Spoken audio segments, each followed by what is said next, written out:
এটি হলো আমার স্বপ্নের বাড়ি। গাছগুলোতে পানি দেওয়া লাগবে, বিকালে তাই পানি দেওয়া হচ্ছে। দেখতে থাকুন আপনারা।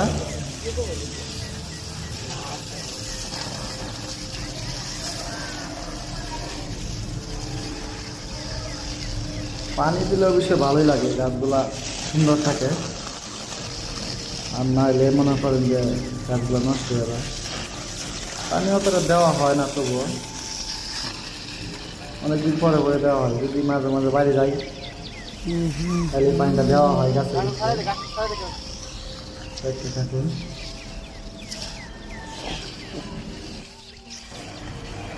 যদিও পানিটা অনেক লাফালাফি করছে মোটরের, পিছনে তো আমার বাচ্চা দুষ্টমি করতেছে, পাইপের মধ্যে পাড়া মেরে ধরে পানি খেয়ে লাভ করে। দেখুন পাইপটা কীরকম করে, হাতের মতো এদিক সেদিক। এই পাশে কচু লাগানো হবে, তো তাই ওই জায়গায় কুবায়া পানি দেওয়া লাগবে আর কি। আর এটা আমার বাড়ি ঘর, অনেক কষ্টের ঘর। এটা আমার পুষ্কুনি, ওই জায়গায় বাঁশ লাগাইছি, অনেক কষ্টের তো।